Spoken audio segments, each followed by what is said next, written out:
Hi guys, whoops, forgot my mask was on. Okay, my father's dragon. It's Tuesday. Now we're gonna read chapter 2. It says chapter 2 is My Father Runs Away. And it looks like he's running away on a boat, maybe to Wild Island. But let's find out and see what happens here. Wild Island is practically cut. Oh, let me get my cat voice. Wild Island is practically cut in two by a very wide, muddy river. Continued the cat. This river begins near one end of the island and flows into the ocean at the other. Now, the animals there are very lazy, and they used to hate having to go all the way around to the beginning of this river to get to the other side of the island. It made visiting very inconvenient and mail deliveries slow, particularly during the Christmas rush. Crocodiles could have carried passengers and mail across on the river, but crocodiles are very moody and not the least bit dependable. They are always looking for something to eat. They don't care if animals have to walk around the river. So that's just what the animals did for many, many years. But what does this all have to do with... sorry, wrong character.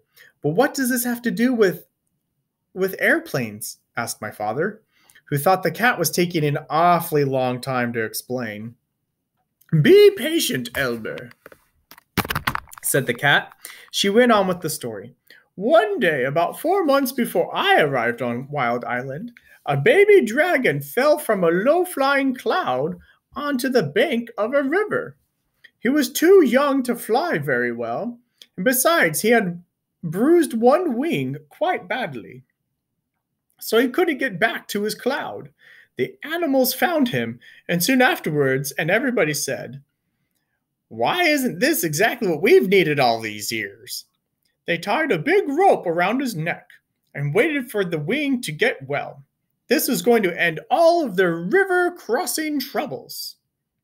I've never seen a dragon, said my father.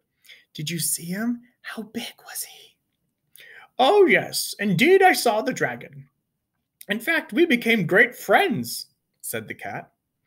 I used to hide in the bushes and talk to him when nobody was around. He's not a very big dragon, about the size of a large black bear, although I imagine he's grown quite a bit since then. He's got a long tail and yellow and blue stripes. His horn and his eyes and the bottoms of his feet are bright red, and he has golden-colored wings. If you look on the front, oh, there we go. If we look here, get a better picture of what the dragon might look like. Oh, how wonderful, my father said. What did the animals do with him when his wing got well? They started training him to carry passengers, and even though he's just a baby dragon, they work him all day and all night, sometimes too. They make him carry loads that are much too heavy, and if he complains, they twist his wings and beat him. He's always tied to a stake on a rope just long enough to go across the river. His only friends are the crocodiles, who say hello to him once a week, if they don't forget. Really, he's the most miserable animal I've ever come across. When I felt I promised I'd try to help him someday, although I couldn't see how. The big rope around his neck is the biggest, toughest rope you can imagine. So with so many knots in it, it would take days to untie them all. Anyway, when you were talking about airplanes, you gave me a good idea. Now, I'm quite sure that if you were able to rescue the dragon, which wouldn't be easy in the least bit, he'd let you ride him almost anywhere. Provided you were nice to him, of course. How about trying it? Oh, I would love to, said my father. He was so angry at his mother for being rude to the cat that he didn't feel the least bit sad about running away from home for a little while. That very afternoon, my father and the cat went down to the docks to see about ships going to the island of Tangerina.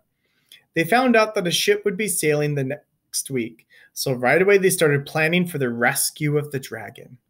The cat was a great help in suggesting things for my father to take with him, and she told him everything she knew about Wild Island. Of course, she was too old to tag along. Everything had to be kept very secret. So when they found or bought anything to take on the trip, they hid it behind a rock in the park. The night before my father sailed, he borrowed his father's knapsack, which is another word for backpack, and he and the cat packed everything very carefully. He took chewing gum, 24 pink lollipops, a package of rubber bands, black rubber boots, a compass, a toothbrush, a tube of toothpaste, 6 magnifying glasses, a very sharp jackknife, a comb and a hairbrush, 7 hair ribbons of different colors, an empty grain bag with a label saying cranberry, some clean clothes, and enough food to last my father while he was on the ship. He couldn't live on mice, so he took 25 peanut butter and jelly sandwiches and 6 apples, because that's all the apples he could find in the pantry. When everything was packed, my father and the cat went down to the docks to the ship. A night watchman was on duty, so while the cat made loud and queer noises to distract his attention, my father ran over the gangplank onto the ship.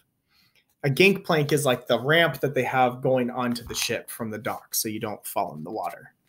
He went down into the hold and hid among some bags of wheat. The ship sailed away early the next morning. So, for chapter 2, what happened in this story in chapter 2? Or what's been happening in the story? If we take some time to think about the what question, because it's one of our 5 W's, as far as what happened, we could put, my father decided to run away, a dragon was captured, or they started traveling to Wild Island. I think those would all be great answers as far as what has happened in the story. You know, what is advancing the plot? What is driving the characters to do what they do? But tomorrow, we will read chapter 3, My Father Finds the Island. See you guys next time. Goodbye.